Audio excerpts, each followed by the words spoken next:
Happy New Year, everyone.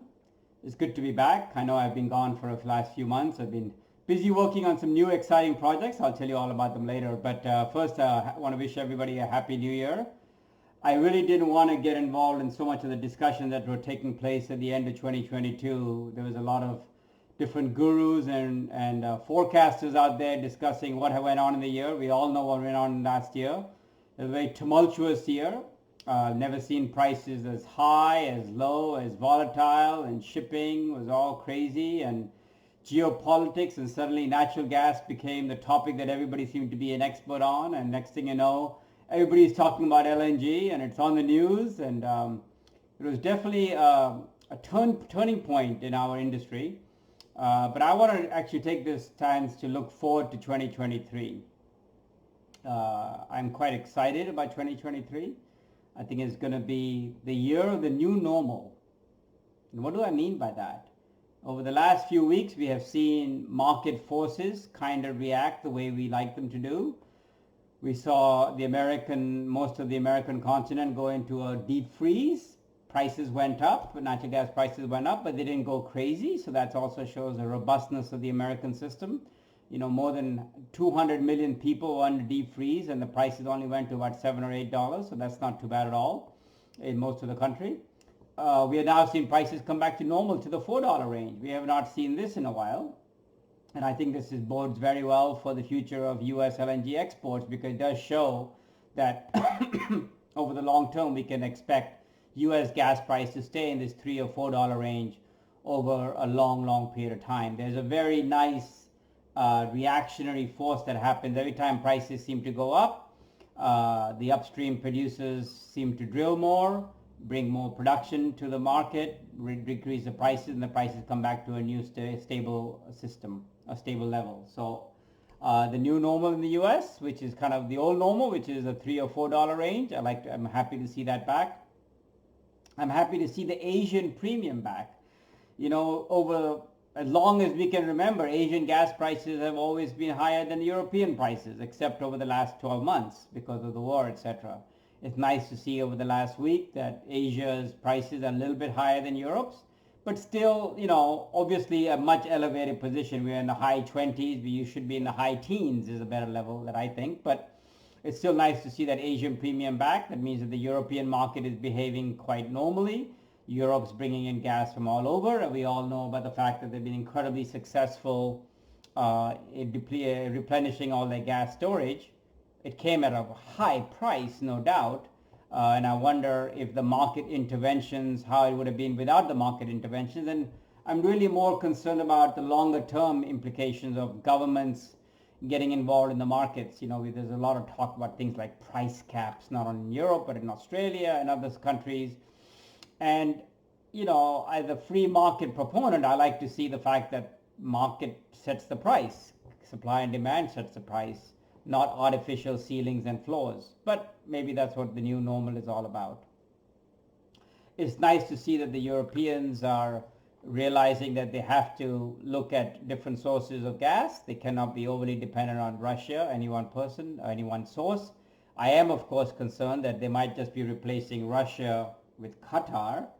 We don't want to be in a situation 2 or 3 years from now where suddenly Qatar owns 30-40% of the European market, because we all know that Qatar is also a single monolithic geopolitical player that also likes to punch above its weight. I'm not sure what Qatar will or will not do. Of course, they have a they are the gold standard for LNG supply.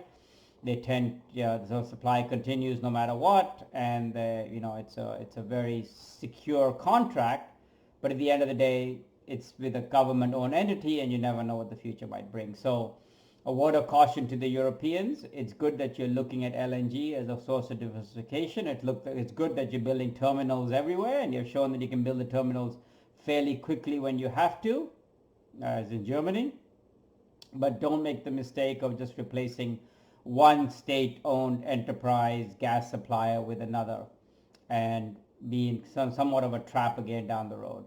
So that's just a word of caution, but you know, I think there's LNG at least gives you a lot more supply options, and you're not beholden to one person at the end of the pipe. It's nice to see that people are talking more about gas supply, feed gas supply. There's more discussion about, hey, were these moratoriums against fracking, against drilling, against all these things realistic that we have seen over the last decade in all parts of the world? I think that we have to establish the fact that accept the fact that the world needs lots of different sources of diverse gas supply. We need gas supply both domestically and internationally in every market. And if you have the potential to have natural gas in the ground in your own country, then you should be trying to figure out a way to exploit it in a safe and environmentally friendly manner instead of blanket bans, which we have seen over the last decade. They help nobody. And in fact, I would say that a lot of the blanket bans were funded, those programs and those campaigns were funded by gas suppliers to your country, and you basically got duped by them. And so best to keep your own sources secure, keep them available, and pick up the whichever source of gas or LNG seems to be the most economic and most efficient and most available at any given point, and keep yourself flexible. What I was very heartened to see towards the end of last year is the return of the long-term contracts. For many, many years, the talking heads, the consultants in this business have been saying the end of the long-term LNG contracts. We don't need any long-term contracts. We can simply be exposed to the open market, to the spot market, and be just fine. Well, the experience for the 12 months has shown that no, that's not actually the wisest decision. If you're a utility, especially if you're a city gas supply utility where you don't have any options, even if you're a power utility, you should have a certain portion of your gas contracted on a long-term supply. The folks that had the long-term supply contracts with the US over the last 12 months were the ones that did absolutely the best financially. They did not have to suffer the massive $20, $30, $40, $50 gas price. Yes, American gas prices went up from 4 to 8, but that only changed the delivered cost in Japan from 8 to 12 or 13 or 14. It didn't become 40 or 50. So anybody with a US gas, long-term gas contract and supply available over the last 12 months has been very, very happy. And I think that the Indians and all the other people that took the plunge and signed US gas contracts in the past did very well. Again, I've always been a proponent of promoting gas on gas contracts. I like to have gas contracts that are based on gas prices, not on oil prices. The Qataris obviously signing long-term contracts based on oil. I think it's a massive risk. We don't have any control over the oil markets. The oil markets continue to remain very much political, very much in the hands of a few countries, and we've seen OPEC repeatedly flex its muscle over the last 12 months. So be really wary. I think it's nice to be able to say I got a long-term contract with Qatar at 12% or whatever the number happens to be. But again, do you really want to be exposed to the oil markets? And you know that the oil markets are political. The less political exposure you can get, especially in your long-term baseload supply, if you're an LNG importer or a pipeline importer, the better off you'll be. So, I've been tooting this horn a long, long time, saying that, the dangers of oil-linked contracts.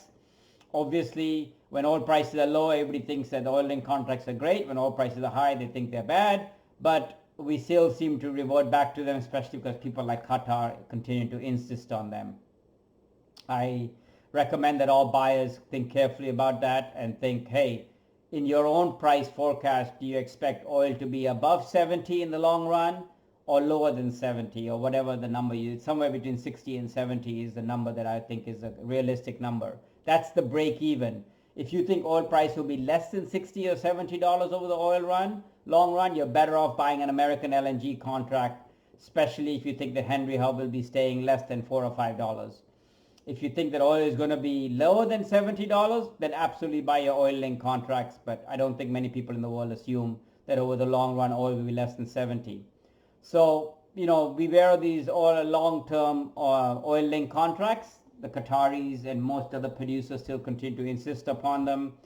I think buyers should diversify and have a mix of those and a mix of gas-on-gas contracts, whether it be Henry Hub or Canadian or whatever the case might be. But let's think of the positive. We have seen a lot of long-term contracts being signed, a surprising number. most of them with Asian buyers, which I think has also been quite interesting. That means the Asians are thinking ahead and the Europeans are still kind of sitting on their hands. European end users are kind of in a dilemma. They tell me that, on one hand, they realize that they want long-term supply because they used to have long-term supply from the Russians.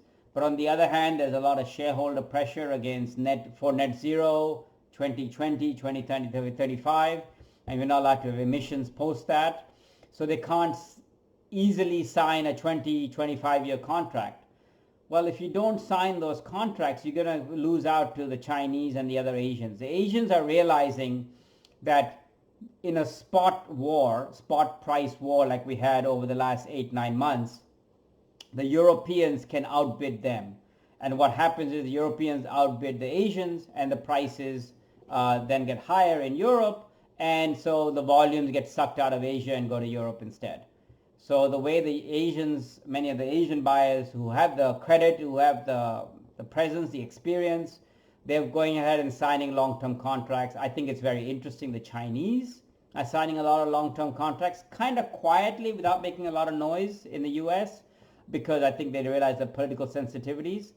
But the Europeans should watch this because the long-term contracts actually, they give you a few things. Of course, if you sign a long-term contract, you get guaranteed supply, you get guaranteed long-term relationships. When things go bad, you have much more likely chance of getting a flexible supply, flexible deals, flexible whatever you need, flexibility.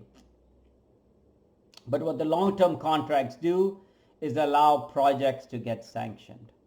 And this is very, very important. Even over the last crazy 12 months, we have not seen many projects get to FID at all. With the incremental gas demand that we see in the world, which is maybe 100, 200 million tons more than we need for the next 5 to 10 to 15 years, we need more projects to get sanctioned. And we are just not seeing the projects get sanctioned is because we're just not seeing the credible long-term contracts, enough credible long-term contracts being signed. So you buyers out there, you have to think of doing that. You have to sign long-term contracts. You also should consider taking equity in startup LNG projects. Equity in these projects, of course, guarantees you supply if that's part of your equity deal. It guarantees you preferential price. It guarantees you returns on the LNG production itself.